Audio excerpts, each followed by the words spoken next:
నమస్కారం సార్. నమస్తే. సార్, చంద్రబాబు గారు మరి ఇక్కడ భారీ మెజారిటీతో దూసుకుపోతున్నారు. టీడీపీకి అయితే కంఫర్టబుల్గా ఈజీగా వినిచ్చేస్తుంది. అయితే ఈ నేపథ్యంలో ఇండియా కూటమి వాళ్ళు చంద్రబాబు గారితో సంప్రదింపులు జరుపుతున్నారని వార్తలు వస్తున్నాయి. శరద్ పవార్ గారు కొంతమంది కాల్ చేశారు, మీట్ అవ్వడానికి ట్రై చేస్తున్నారు అంటున్నారు. అంటే దేనికోసం అంటారు సార్?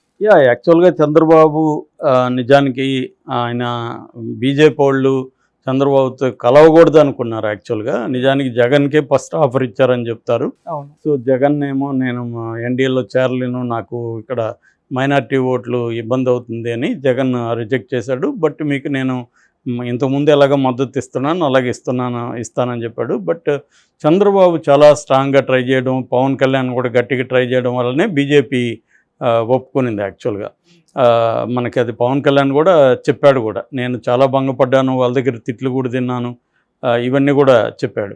ఏదేమైనా అతి కష్టం మీద చంద్రబాబుని వాళ్ళు వెయిట్ చేయించి 2 సార్లు అక్కడికి తిప్పి ఢిల్లీకి ఓవరాల్గా ఇచ్చేశారు. వచ్చినా కూడా వాళ్ళు బిగినింగ్లో జగన్ని పెద్దగా గట్టిగా తిట్టలేదు. ఆ తర్వాత 1-2 అక్కడ ఫేజెస్ జరిగిన తర్వాత వాళ్ళకి కొంత డౌట్ వచ్చింది, మనకి ఇంతకు ముందులో అంత మెజార్టీ రాదేమో అని చెప్పి వాళ్ళు కొంత అప్పుడు జగన్ని కొన్ని తిట్టడం అవి చేశారు. కానీ బలంగా ఇక్కడేమీ జగన్ ఓడించమని పిలిపివ్వడం కానీ, చంద్రబాబుని గెలిపించండి, చంద్రబాబు నాయకత్వంలో ఇక్కడ ఎన్డీఏ కూటమి గెలిపించండి అన్న మాటలు కూడా వాళ్ళు మాట్లాడాలి. అంటే బిగినింగ్లో కొంత బీజేపీ చంద్రబాబుతో ఉన్నట్టే ఉండి జగన్తో కూడా స్నేహం చేశాయి. అందుకని సిఎస్ని కూడా చివరి వరకు వాళ్ళు మార్చలేదు. ఈవెన్ మనకి ధర్మారెడ్డి టీటీడీ ఈఓ మీద కూడా తీవ్రమైన ఆరోపణలు తెలుగుదేశం చేసినా కూడా ఆయన ఇంకా ఎక్స్టెండ్ చేయడానికి హోంశాఖ ఒప్పుకునింది తప్ప ఆయన్ని ఆపలేదు. సో ఇది కాంటెక్స్టు. అదే కాకుండా ఈవెన్ ఎన్నికలైన తర్వాత కూడా అమిత్ షా తిరుమలకి వచ్చినప్పుడు విజయసాయిరెడ్డి లాంటి వాళ్ళని కలిశాడని, అంటే ఒక పక్క వాళ్ళు జగన్తో కూడా కొంత ర్యాపో మెయింటైన్ చేస్తున్నారు, వాళ్ళకు కూడా సరైన పిక్చర్ లేదు, ఆల్మోస్ట్ టైట్ కాంటెక్స్ట్ ఉండొచ్చు. కాబట్టి జగన్కి కూడా రేపు 15 సీట్స్ 12-15 ఎంపీలు వచ్చే అవకాశం ఉంది, వచ్చినప్పుడు జగన్ అవసరం కూడా మనకు ఉంటుందని వాళ్ళు కొంత లిబరల్గా జగన్ వైపు ఉన్నారు మొన్నటి వరకు. అయితే బీజేపీకి అనూహ్యంగా సీట్లు వాళ్ళు అనుకున్నట్టు రాలేదు. వాళ్ళైతే బీజేపీకి సొంతంగా 370, ఎన్డీఏకి 400 వస్తాయనేది వాళ్ళ టార్గెట్, అంత తెచ్చుకోవాలని. అది జరగలేదు. బీజేపీకి ఇప్పటి వరకు చూసుకుంటే మనకి 242 ఉన్నాయి, అంటే 61 సీట్లు తగ్గాయి గతంతో పోలిస్తే. 303 ఉన్నాయి వాళ్ళకి. సో ఇప్పుడు తగ్గాయి. ఇక ఎన్డీఏకి కూడా 296 వచ్చాయి. సో గతంతో పోలిస్తే 57 సీట్స్ తగ్గాయి అనమాట. 353 ఉన్నాయి ఎన్డీఏలో. సో ఇప్పుడు అవి తగ్గాయి. సో వాళ్ళు సొంతంగా గవర్నమెంట్ ఫామ్ చేసే పరిస్థితి లేదు. తన మిత్రపక్షాల మీద ఆధారపడి వాళ్ళు గవర్నమెంట్ ఫామ్ చేయాలి. ఎప్పుడైనా ఇది కోయిలేషన్ గవర్నమెంట్ అవుతుంది. కోయిలేషన్ గవర్నమెంట్ అయినప్పుడు అందులో ఒక సందిగ్ధత అనేది ఉంటుంది. ఎవరికి కోపం వచ్చినా, ఎవరి డిమాండ్స్ నెరవేర్చకపోయినా వాళ్ళు పక్కకి వెళ్ళే అవకాశం ఉంది. పక్కకి వెళ్ళినప్పుడు ఇబ్బంది. ఇదే టైంలో ఇండియా కూటమి గతంతో పోలిస్తే ఇప్పుడు దాదాపు 230 వరకు ఇప్పటికీ ఆధిక్యత విన్ను కలిపితే 230 దాకా ఉంది. అంటే వాళ్ళకి ఇంకా 42 కావాలి. వాళ్ళకి ఈ 42 కానీ వాళ్ళు ఆర్గనైజ్ చేసుకోకపోతే వాళ్ళే గవర్నమెంట్ ఫామ్ చేస్తారు. సో ఇప్పుడు మామూలుగా అయితే రాష్ట్రపతి లార్జెస్ట్ పార్టీ కాబట్టి బీజేపీని ఆహ్వానిస్తారు. ఫస్ట్ బీజేపీకి టైం ఇస్తారు. బీజేపీ గవర్నమెంట్ ఫామ్ చేయడానికి సరిపోయే 272 మెజార్టీ కానీ రాష్ట్రపతికి సమర్పిస్తే వీళ్ళకి అవకాశం ఇస్తారు. ఒకవేళ ఈ లోపల కాంగ్రెస్ పార్టీ కానీ లేకపోతే ఇండియా కూటమి కానీ ఎన్డీఏలో ఉండే పార్టీలని తన వైపు లాగగలిగితే అప్పుడు బీజేపీ గవర్నమెంట్ ఫామ్ చేయలేదు. ఆటోమేటిక్గా సెకండ్ ఆప్షన్ కాంగ్రెస్ పార్టీ ఉంది. కాబట్టి కాంగ్రెస్ పార్టీ కూడా దాదాపు సొంతంగా ఇప్పుడు 100 సీట్ల వరకు వెళ్తుంది. సో కాంగ్రెస్ పార్టీకి వాళ్ళు అప్పుడు ఆప్షన్ ఇస్తారు. కాంగ్రెస్ పార్టీ తన ఇండియా కూటమి సభ్యులతో అంతా కలిసి ప్లాన్ చేసుకొని వెళ్ళచ్చు. సో అందుకోసం ఇప్పుడు ఇండియా కూటమి ఏం చేస్తున్నారంటే, ఎన్డీఏలో బలమైన మిత్రపక్షాలు 2 ఉన్నాయి. ఒకటి చంద్రబాబు 16 సీట్లు ఆయనకి సొంతంగా వచ్చే అవకాశం క్లియర్గా కనిపిస్తుంది.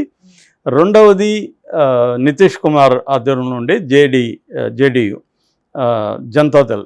ఈ జనతాదళ్కి వాళ్ళకి 14 సీట్లు వచ్చే అవకాశం ఉంది. ఇది కాకుండా శివసేనకి ఒక 10, ఎన్సీపీకి శరద్ పవార్ అదే అజిత్ పవార్ పార్టీకి ఒక 7. సో అవి ఒక 2 కలిపితే 17 ఉన్నాయి. సో ఇప్పుడు శరద్ పవార్ అజిత్ పవార్ని కూడా ఏమన్నా లాగుతాడా అనేది కూడా అక్కడ జరుగుతుంది. అట్లాగే శివసేన కూడా జంప్ అవ్వడానికి గ్యారంటీ లేదు. అలాగే ఏమన్నా జరిగితే అంటే నితీష్ కుమార్ ఏమో ఏ పార్టీలో ఉంటాడో ఏ కూటమిలో ఉంటాడో ఆయనకి తెలియదని ఆయన మీద జోకులు ఉన్నాయి. మొన్నటి వరకు ఇండియా కూటమిలో ఉండి మొన్ననే సడన్గా ఇటు జంప్ అయ్యాడు. మళ్ళీ అటు జంప్ అవడానికి కూడా గ్యారంటీ లేదు. రేపొద్దున నితీష్ కుమార్కో లేదా చంద్రబాబుకో ఉప ప్రధానమంత్రి ఇంకొక పోస్టు ఆఫర్ చేస్తే కీలకంగా మీరు ఉంటారు, మీరే ఇండియా కూటమికి కన్వీనర్గా ఉండమనం ఇంకోటి చెప్పగలిగితే అప్పుడు చంద్రబాబుకి ఆ కూటమిలో దాదాపు ప్రధానమంత్రికి ఉండే రోలు ఉండే అవకాశం ఉంది. మోడీ కూటమి కంటే కూడా ఆ కూటమి బెటర్ అని చంద్రబాబు భావించవచ్చు. ఎందుకంటే ఇక్కడ ఆంధ్రప్రదేశ్లో మోడీ అవసరం లేదు చంద్రబాబుకి. సో రేపొద్దున రెండవది ఏంది, వాళ్ళు ఇండియా కూటమి ప్రత్యేక హోదా ఆఫర్ చేస్తారు. ప్రత్యేక హోదా మేము ఆంధ్రప్రదేశ్కి ఇస్తామనేది గతంలో కూడా చెప్పాడు. రాహుల్ గాంధీ ఫస్ట్ సంతకం అదే చేస్తానన్నాడు. కాబట్టి చంద్రబాబుకు కూడా ఇప్పుడు ఇట్లా బీజేపీని వదిలేసిపోతే ఇబ్బంది అంటే ఇబ్బంది ఏం లేదు. ఎందుకంటే రాష్ట్ర ప్రజలకు కూడా అతను ఏం చెప్తాడంటే, నాకు రాష్ట్ర ప్రయోజనాలు ముఖ్యం, కూటమి ముఖ్యం కాదు. సో రాష్ట్ర ప్రయోజనాల కోసం ప్రత్యేక హోదా కాంగ్రెస్ లేదా ఇండియా కూటమి ఇస్తానంటుంది కాబట్టి నేను ప్రత్యేక హోదా రాష్ట్రం కోసం నేను షిఫ్ట్ అవుతున్నాను అనేది చెప్పేయచ్చు. సో చెప్పేసినప్పుడు చంద్రబాబు అటు వెళ్ళే అవకాశం ఉంది. అందుకనే వాళ్ళు ఏం చేస్తున్నారంటే చంద్రబాబుని లూరు చేసేదానికి ట్రై చేస్తున్నారు. ఎందుకంటే చంద్రబాబు కూడా బీజేపీ గురించి తెలుసు. బీజేపీ ఇప్పుడు మంచిగా ఉంది, కానీ గతంలో బీజేపీకి తెలియకుండా జగన్ అరెస్ట్ చేస్తాడా? లేదు. క్లియర్గా బీజేపీ గేమ్స్ ఆడింది అనేది చంద్రబాబు కూడా తెలుసు. విధి లేదు కాబట్టి బీజేపీతో వెళ్ళాడు ఆయన. సో దానికంటే బెటర్ అనుకున్నప్పుడు అంటే రాష్ట్రానికి బెటరు, రెండోది తనకు వ్యక్తిగతంగా కూడా కేంద్రంలో చక్రం తిప్పే అవకాశం బీజేపీ కూటమి కంటే దీంట్లో ఉండే అవకాశం ఉండిందనుకో. ఎందుకంటే ఆయనకి అందరితో కూడా అక్కడ క్లోజ్ ఫ్రెండ్షిప్ ఉంది. ఇటు మమతా బెనర్జీ కావచ్చు, ఖర్గే కావచ్చు, డీకే శివకుమార్ కావచ్చు. సో ఆ కూటమిలో ఉండే వాళ్ళంతా కూడా ఆయనకు ఉంది. సో ఆయన మేనేజ్ చేయగలరు. అందుకని ఇప్పుడు ఆయన్ని ఇటు కేసీ వేణుగోపాల్ కాంగ్రెస్ నుంచి, ఇటు శరద్ పవార్ చంద్రబాబుని కాంటాక్ట్ చేశాడని చెప్తున్నారు. సో వాళ్ళు కానీ కాంటాక్ట్ చేసి వాళ్ళ ప్రపోజల్స్ క్లియర్గా పెట్టగలిగితే చంద్రబాబు అటు షిఫ్ట్ అయినా ఆశ్చర్యం ఏం లేదు. ఎందుకంటే ఆయన క్లియర్గా వీళ్ళు ఎప్పుడు ప్రత్యేక హోదా ఇస్తామని ఇప్పటివరకు ఎప్పుడు హామీ ఇవ్వలేదు. ఈవెన్ బుందేల్ఖండ్ తరహా ప్యాకేజ్ కూడా ఇవ్వలేదు. ఇప్పుడు కానీ చంద్రబాబుకి ఏంటంటే ఇది ఒక గోల్డెన్ ఆపర్చునిటీ వచ్చింది చంద్రబాబుకి. ఇది నిజానికి ఊహించలేదు ఈ స్థాయిలో. సో దీన్ని నిలుపుకొని లోకేష్ని నెక్స్ట్ సీఎం క్యాండిడేట్కి ప్రకటించి నెక్స్ట్ 2029కి కూడా సుస్థిరంగా తెలుగుదేశాన్ని ఏర్పరచుకోవాలనుకుంటే చంద్రబాబు ఏదో ఒక రెవల్యూషనరీగా ఆంధ్రప్రదేశ్ ప్రజలకు చేయాలి. ఇప్పుడున్న పరిస్థితుల్లో చంద్రబాబు దగ్గర డబ్బులు లేవు, ఆల్రెడీ అప్పులు ఎక్కువ ఉన్నాయి. రెండోది చంద్రబాబు ఇచ్చిన హామీలు నెరవేర్చాలంటే కూడా 1,50,000 కోట్లు పర్ ఇయర్ అవసరం అవుతుంది. ఆల్రెడీ రెండోది ఏంటంటే అమరావతిని డెవలప్ చేయాలి ఆయన, దానికి డబ్బులు లేవు. సో ఇవన్నీ కావాలంటే కేంద్రం అనేది తనకి బాగా ఆదుకోవాలి. అంటే ఏదన్నా ఇట్లా కంప్లీట్ ఒక ప్రత్యేక హోదాగానే వచ్చిందనుకో చంద్రబాబు చరిత్రలో నిలిచిపోతాడు. ఆంధ్రప్రదేశ్కి ప్రత్యేక హోదా తెచ్చిన నాయకుడిగా చంద్రబాబు స్థానం సుస్థిరమైపోతుంది. సో అది బీజేపీతో సాధ్యం అయ్యేట్టుగా కనబడలేదు, ఈ ఇండియా కూటమితో సాధ్యమయ్యేట్టుగా కనిపిస్తుంది. సో అలాగే జంప్ అయ్యే అవకాశం ఉంది. అందుకనే అమిత్ షా కూడా జగన్కి ఫోన్ చేశాడని చెప్తున్నారు.